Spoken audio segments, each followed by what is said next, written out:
Right now, I-95 southbound is backed up, and it has been for hours today following a high-speed chase that spanned several counties, and it ended with a deadly crash. So this all started with a carjacking in Duval County. It was near Stevenson Drive and Edgewood Avenue.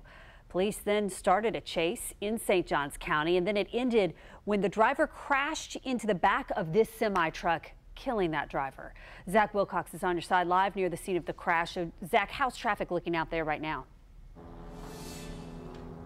Yeah, Heather, there's been two key developments I want to get to since the last time you checked in with us at 5 o'clock. Number one, you can maybe see it behind me here, the overpass at mile 284. This is where traffic was shut down. It is moving again southbound. We looked up right around 5:30 and saw that things were moving again. That's after about 5 hours of a good 5-mile chunk of 95 being closed down and cars detouring off, but it's still impacting traffic because you got this long line of cars that's still trying to get back onto 95 that had to get off at 289. I tell you what, I got to 292, and to go 3 miles, it took me an hour and a half just to get to that very next exit to get off. A lot of these cars had to go down toward US 1, go 5 miles on that, and then come back up here to get back on 95. So good news is that 95 is moving again. They have cleared the scene, and cars are able to go right through that section. The second thing I wanted to get to you was that we just got the crash report about 20 minutes ago, and on that crash report, we found out that the car that had been carjacked was trying to swerve onto the inside shoulder to pass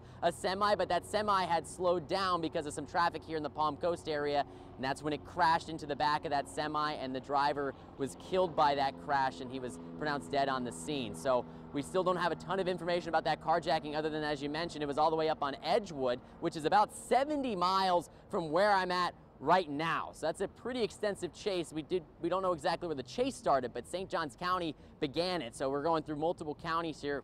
That's what we're talking about. It would take you about an hour going the speed limit to travel that far. I talked with some folks who had to detour around. They were a little frustrated by having to do that, but a couple of them told me that, you know, they're glad that it's starting to relieve a little bit here, and it changed their emotions a little when they saw that it was a fatal crash that led up to this, and it gave them something to think about on their way home.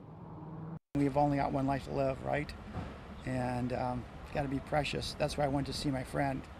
You know, he needed a smile for his rehab because he's in a lot of pain. Gotcha. So that man was able to hopefully make it home. I was talking to him at the gas station, but now that I-95 is open back up, hopefully folks are able to get back to their loved ones, especially after learning about what happened here on 95, so they can spend Halloween night with them and make some memories tonight. In Palm Coast, Zach Wilcox, First Coast News on your